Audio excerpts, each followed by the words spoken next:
our main event. Introducing the hosts of Wrestling with Freddie, Jeff Dye, and Freddie Prinze Jr. What's going on, everybody? Welcome to a brand new episode of Wrestling with Friends. With me, as always, is the great Jeff Dye. I'm Freddie Prinze Jr., and I'm talking fast because we got a lot of shows. So let's start it. Mr. Jeff, how are you, sir? I am feeling good, dude. Never been more excited to hop on the microphone with you this week. This might be the best week of wrestling we've had in a long, What do you want to talk about first? You're so excited. Well, I'm just saying, like, you know, we have WrestleManias, we have SummerSlams, we have Royal Rumbles, we have all these PLEs, as we're calling them now, that are very exciting. But this week in WWE, best SmackDown and Raw I've ever seen. I mean, this should have been pay-per-view stuff. This was awesome. It was all very, very good. So I was just going to say that. There was a lot of good shit. You're right about that. The only if you don't count AEW, it was a great week of wrestling. We'll get into that too. We might get into AEW on Thursday's show. I don't know if we'll have enough time today to get to it. But we'll start with Monday Night Raw, and Mr. Rollins is back. It's Mr. Rollins' neighborhood. It's Mr. Rollins' show. It's Monday Night Rollins. It's the Visionary show.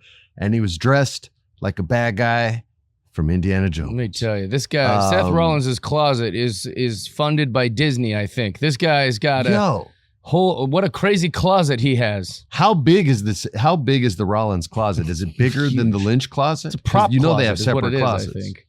It's a room. Yeah. It's an entire, they just transferred a bedroom into a closet. Wild. I love Seth Rollins. I think he's one of the best wrestlers in the world. The way he dresses is so weird to me. I don't know why I don't get it. I know everybody else loves it. I know I'm in the minority, but it's so weird to me. And he looked like that guy, Belloc from Raiders of the Lost Ark, the other competing, I was going to say conquistador, the other archaeologist who's like competing against him to get that gold skull in the beginning of the movie. And he had the French accent, Dr. Jones, welcome to Monday Night Rollins. That's all he needed, and I was all in. But I don't care. Becky, dude. You dress the way you want to dress. Becky and Seth Rollins both live in Iowa, okay? And a lot of room for closets. A lot of space to build a big closet. However, can you imagine those two humans going to get like coffee or a nice like lunch or something together in Iowa? The people must go, what are these crazy looking people? Like, if you don't watch wrestling, they're not going out like that. You would just think they dressed insane. Like, yes. Also, yes, they do. Becky dresses like that in public. Yes, she does. No, I have it. Not on a Thursday to lunch. I have a pretty good source that she wears like bell bottoms and giant glasses. And all right, so let me throw this theory at you. Then they live in a small town. Mm-hmm. It's probably Seth's hometown. They love Seth. They love that he found a nice girl to settle down with. So maybe they go, hey man, he's an artist. He's expressing himself. Just let him dress the way he dresses. You put your overalls on the right way, not one strap. You do too. But let Seth do what he does. And so maybe that's, it's a small, nice, sweet town. You don't know. I don't know. I just think it'd be hilarious if you didn't watch wrestling. You just watch these two strong, muscular, like, they're both gorgeous people. And they're wearing he's dressed like Jeff Jarrett. He's got chains on him and straps. And then she's wearing bell bottoms and her bright, crazy hair. I mean, like, it's just like such a funny idea to picture them going, table for two at this nice little family diner. And they're like, who are these people? A place that makes its own pies too. You know what I mean? Anyways. All right. Anyway, Seth is back. Well, let's talk. He's back, and he gets interrupted by Damien Priest. Nobody walks with purpose right now better than Damien Priest. When he comes to the ring, it looks like a rock star's coming to the stage, and he's about to like go, death and destruction, like that kind of music. He's awesome like that. But he made a critical error. Because Seth Rollins already said he was willing to go to Money in the Bank to earn a shot at the title. He lost because he was hurt. Let's be real. Drew beat him, but Seth had been through the ringer. Otherwise, he beats him. And he says he's willing to go through all this. And the champion comes out and says, no. You don't have to go through anything. No gauntlet, nothing. In fact, you don't even have to challenge me as the champion. I'm going to challenge you to wrestle for my title at Money in the Bank. This is a critical error by babyfaces. And I mean it in both figuratively and literally. In the literal sense, I think it means that Seth's about to win the title again, and they're going to take it off Damien because they haven't really given him a story. I don't think it's his fault that he hasn't gotten over with the title, but because he hasn't had a story. But I don't think he's gotten over with the title, really.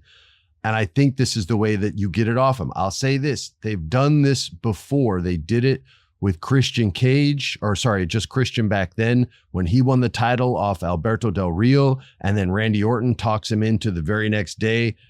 Basically the same kind of scenario where Christian's like, yeah, I'll fight you for the title. Let's go right now. And then they took it off Christian right away and Randy won it again. And so that was the first thought in my head, was pure terror, because I was like, oh shit, they're going to take it off him already. That sucks, which means Gunther Rollins. But I could be, look, not all my predictions are right. And it's early. There's still story to tell. But as a character choice, dude, you never give them what they want.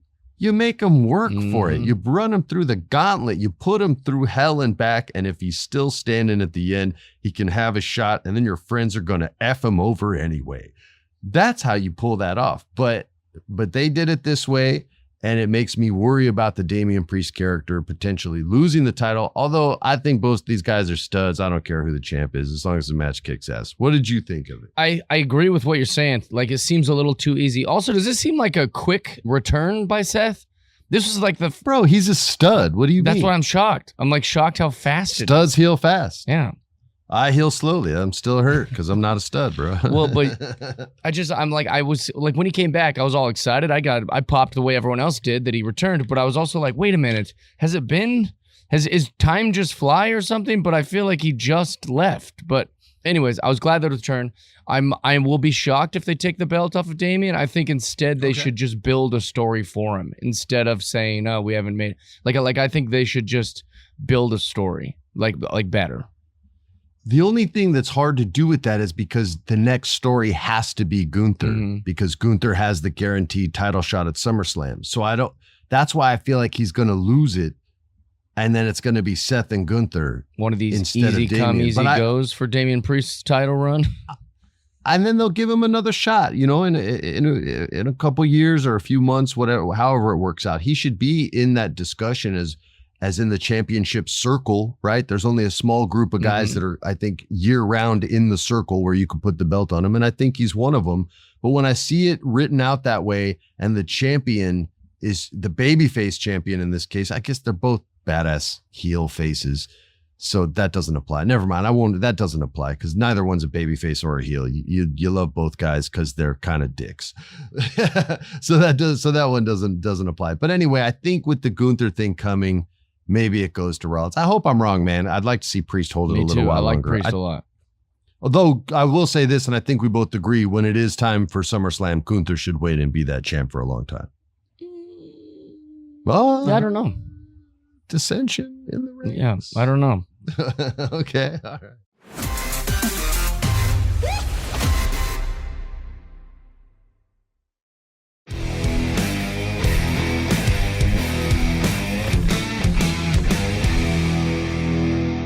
What do you want to get to next? What do you want to get to? Oh, I know what you want to get to. You want to get to the end of the show. You want to get to the Wyatt Six. I could talk about Wyatt Six for 7 hours. I love it. I'm gonna shut the hell up, and I'm gonna let you talk Wyatt Six for 7.5 hours. No, I just like what they're doing. The show. They've given us teaser after teaser, Easter egg after Easter egg. They've given us reasons to believe that they're going to be here on certain dates, and then nothing. We've heard rumors that they're going to come back at every PLE. Like it's just so much teasing to finally get the greatest, in my opinion, entrance of not only a wrestler's return but a faction. We get a whole group. The Wyatt Six, which people are wondering, I'm wondering, is it 6? Is it Uncle Howdy plus 6? What is the deal? Who else will be added to this group? Who's being brainwashed by them? If you watched it, it's the #1 viral video on the WWE YouTube channel. Everybody's been watching, everybody's been sharing it. Even other groups around things have become involved, but everybody's wondering, will they fight? some of the people that were in the little backstage area that were like of the takeover. Who did you see? Who did you see backstage? Well, so obviously the big one is Chad Gable with the big bullet shot in the side of his head or whatever. Like, yeah, it looked like a bullet. It looked like they a did it weird. I would have put 80s. that cut higher. I would have put it like in the thing and bleeding down, but instead they made it look like he was assassinated with a I was like, strange man, choice. they JFK'd him right after they re-signed the poor bastard. And then the other one was it looked like Damien Priest was in the pile.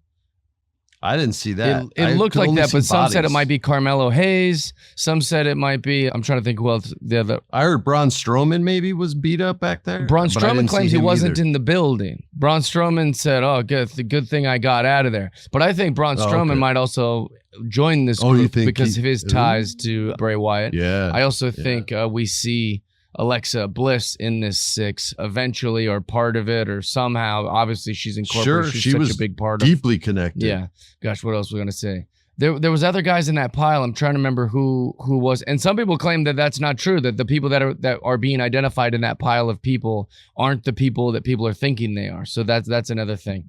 But I think this is the most exciting. So who's in the group? We got Nikki Cross, who plays basically the doll. You got Dexter Loomis, who's playing the bird, basically that, like, what is the ostrich buzzard vulture guy? thing? The buzzard. Yep. You have gosh, I forget. Obviously, Eric Uncle Rowan. Howdy is Bo Dallas. You have Eric Rowan as the rabbit, that rabbit character, and then the pig is played by a wrestler that I'm forgetting the name of, Joe Gacy. Yeah, Boom. John Gacy's the famous murderer of young boys. Well, hey, he could be in He'd it fit in too. the group, You never let me know. tell you. But I think that this is so exciting, but I'm so nervous that it could get ruined, or that in 6 months we might be sitting here going, oh, it's not as exciting as it once was. So I think that might be part of the slow drawing it out, like making sure it's right. But they did everything correct. Bray Wyatt's glove was being worn by Uncle Howdy. He had Bray written on it, which was pretty sweet. There's just that's cool. so many cool things about the Wyatt Six that I think they're doing it perfectly, and I'm just praying that they keep it crawling out the way that they're doing it. What'd you think? I'll say this. I thought it was shot wonderfully, and I thought it was a really cool idea, and I thought it was one of the coolest ways, like you, to introduce a faction. That I definitely did. I have been iffy on this Uncle Howdy character since the beginning. Okay. I didn't connect with the mask. You know, I'm a big mask guy. It was hard for him to talk. They fixed that. Fixed the mask, corrected yeah. that. So that beef is gone. They listen to the show. They know what time it is. So I'm watching it, and I try to tell myself, okay, this is perhaps for the kids, right? Or the young at heart. Like, you're young at heart. Yeah. You're gonna be a kid for life. You're going to baseball games and shooting ranges in the same day. I'm so jealous. That was awesome, by the way. So I'm like, okay, it's for kids, but then it's in the last hour, so kids can't even watch that. So I'm like, all right, who is this for? And I guess it's for everyone, and I'm just the minority, because I haven't connected with this story yet. There hasn't been enough. I thought the buildup was way too long, and it was just internet stuff that I don't do. Like, I've never scanned a QR code in my life. My daughter had to show me how to do it on a menu one time because they didn't have menus at a restaurant anymore. It was humiliating. Bring back these menus. Yeah, forget wrestling. We're talking menus and proper etiquette in restaurants. No, so I haven't clicked with it, but it was executed flawlessly outside of the gunshot wound to Chad's head after you just re-signed him. Outside of that, it was perfect. And I loved everybody. I thought Uncle Howdy was cool. I thought he did a good job with that, with the "we're here." There's a lot of pressure on that line. It could have gone a lot of different ways, and instead it went the right way. And I loved the blowout and the goodbye at the end. So I thought they did a great job cinematically with it. I thought, the acting was cool in it. They didn't have words to say except Uncle Howdy. But even the name Uncle Howdy is tough for me to say because it's just hard for me to take it as seriously as I want to take it. But yeah, so, I'm not in love with the storyline, but I acknowledge that I am in the minority on this one, and everybody else loves this. I also think there's a huge missed demographic of wrestling fans in the past. Okay, so I live in Los Angeles, very Latino heavy area of California, right? When I go to Hollywood Horror Nights, right, which I once went and got to hang out with Bray Wyatt for a couple hours while we were at Hollywood Horror Nights. One of my most cherished memories, especially now that he's passed. And one thing that Latinos like, or a large demographic of Latinos like, is Halloween, horror. And horror is a huge part of an overlapping wrestling fan base. And nobody did it. Nobody, like, since the beginning of wrestling, there was no, like, horror kind of guy.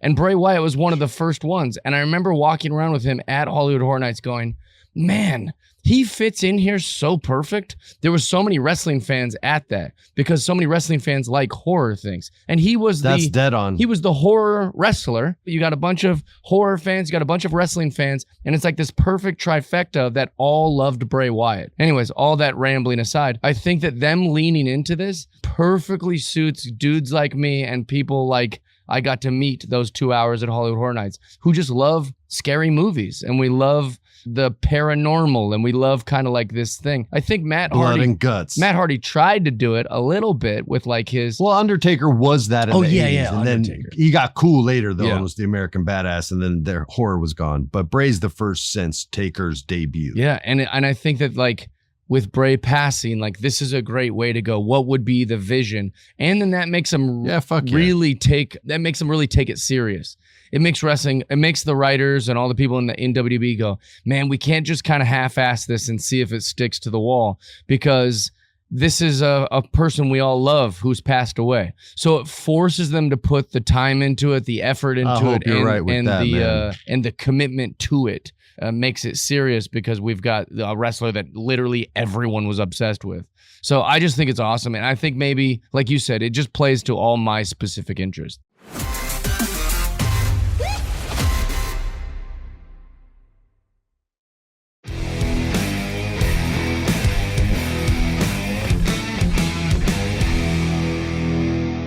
We're moving on to SmackDown. Let's do it.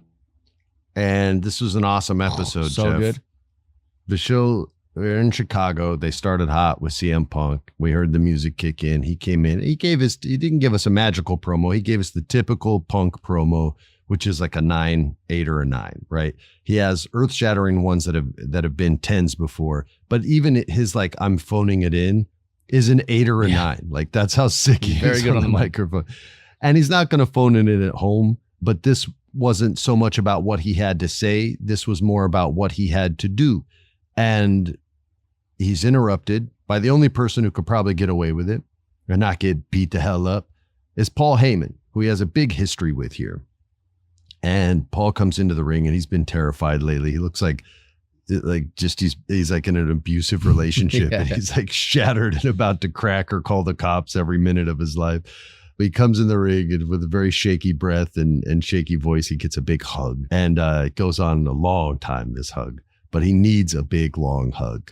And he gets out and he basically says, yo, man, I'm here to warn you.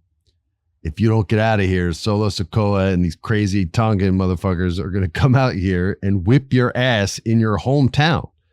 And CM Punk's like, look, I ain't going nowhere, dude. I'm CM Punk. F these guys. And boom, here they come. They come out. And CM Punk doesn't get scared. He's like, yo, I'll fight you right now. F you guys. Bunch of fake ass Usos and your little bitch ass Roman Reigns. Let's freaking go. And so they're going to kick the shit out of him. And then here comes Cody Rhodes. And he runs in with 2 baseball bats. It's good that they always bring baseball bats to wrestling shows because they're necessary so often. That and kendo sticks. Very important. Saves the day. Yeah. They set all this up for a fight at the end. So I guess the story is the Bloodline, not so much CM Punk. He's in a different storyline that if we have time, we'll get into. But it leads to a match between Cody Rhodes and Solo Sikoa where there's not going to be any help. You can't have the crazy Tongans. They're banned, and he's not going to bring Kevin Owens and Randy Orton, who's freaking gigantic, y'all. They listed him at 270, and on the hard camera following him to the ring, he's like, 270? Hell with that. I'm way bigger. And he's like pointing up, like he's more like 290. And I'm going to cuss again. It's a big cussing podcast. He's fucking gigantic. He's never been this big, and he looks amazing. So he's not going to come out. Bad move, Cody.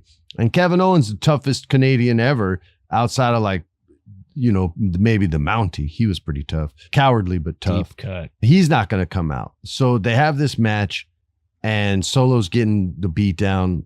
Cody Rhodes came out in the All Might My Hero Academia jacket, this anime that if you guys haven't watched is totally where he got the idea from. I don't care what anybody says.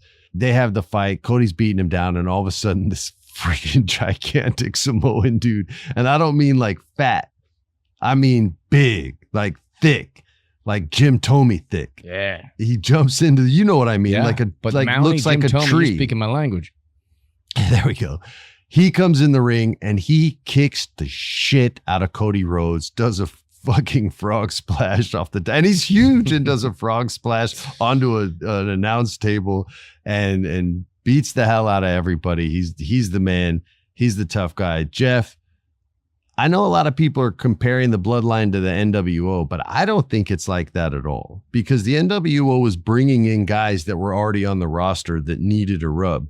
These are always new faces that are coming in and making an impact based on their loyalty, not to the Bloodline, but to Solo, to one man, right? They're putting up the ones because Solo puts up the one, right? It's like the way people followed Roman. So it's the way people followed Roman, it was a family. This is not a family. This is a mafia. Mm-hmm. It's a different kind of family. And he's acting like John Gotti, who was a very reckless, for those who don't know, was a reckless mob boss. And they called him the Teflon Don, but he was so reckless that he eventually got caught too many times. And one of his boys got caught and that boy turned on him and John Gotti went to jail and he was no longer Teflon.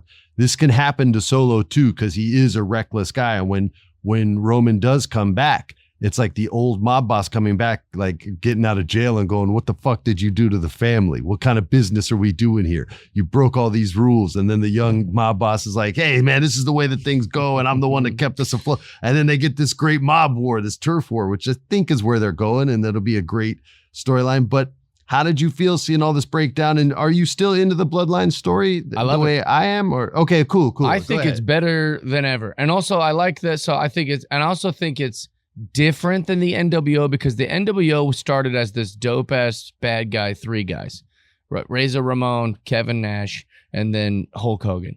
And so that was kind of perfect. But then as it grew, it got less and less cool. In fact, it diluted. Yeah, it diluted it. And then it was like the least exclusive thing in the world. You're like, wait, we have 75 guys in the NWO? Literally everyone you've ever liked from WCW eventually was in the NWO. And then it became, well, no, we're the NWO that's red. Then it's like, no, now we're the NWO. Just the Wolfpack is the original. But I know we didn't have that name that you knew of then. Like, it was just like so, like, it was too much. And so I think the Bloodline has very finite rules. As long as the people that are in the Bloodline are actually in real life in the Bloodline, then I love it. I think that's really cool, Jeff. Yeah. I think it's so fun that those are the rules. And in fact, I don't like seeing a Sami Zayn in the Bloodline. I can't wait for them to turn on Paul Heyman because he's technically not in the Bloodline. And also, Paul Heyman is so good. I mean, the dude deserves an Academy Award just for that performance he put on this week. He's so, man, so good. So it's not like if Paul Heyman is removed from the Bloodline that he's not in wrestling anymore. Well, he'll be paired up with like a different wrestler that he could... Bro, he could just go back to Roman. Yeah. And he could, but that's the thing. Again, we could use him or wrestling can use him in a way that we still get more Paul Heyman. He's the best. Bro, he ain't going nowhere. But I do think he should be turned on by the Bloodline. Like the Bloodline should stay pure Bloodline. And I love, as much as that grows, as long as they're really in the Bloodline, I say bring over Rikishi as a manager. Bring over Nia Jax as your female enforcer. Bring over anybody who is in that actual Bloodline. And I don't care if they're new or if they're an old, or not old, but like if they're like a WWE superstar or a freaking Hall of Famer for that matter. I don't care if they're brand new and young blood. I don't care if they're old blood. But if they're in the Bloodline, I support it and I love it. And I think it's really, really exciting what they're doing. And a great way to do it. I think that's awesome, dude. Yeah, I think that's a great take on it. I love if they are really in the family, then all aboard. Yeah. And if they're not, that's bullshit. Keep it out. You guys are awesome. We love you. We thank you for listening. Tune in Thursday. We're going to get into all things AEW. A lot of WWE stuff this week. If you want, you can reach out to us. You can leave reviews. If you leave a review, whether it's 5 stars or whatever stars, we'll read it. We'll read it here on the show. Give us those reviews and tell your friends. I know social media is the key, right? Share. Nah, man, just tell your friends. Text them. Yo, I listen to this podcast. You should check it out. That's a really direct way to communicate. If you love us, share us. And I almost choked and died right there. On behalf of Jeff Dye, tune into all of us tomorrow, Thursday. I'm Freddie Prinze. That's Jeff Dye. This is Wrestling with Freddie. Friends. This has been a production of iHeart's My Cultura Podcast Network. For more podcasts from iHeartRadio, visit the iHeartRadio app, Apple Podcasts, or wherever you listen to your favorite shows.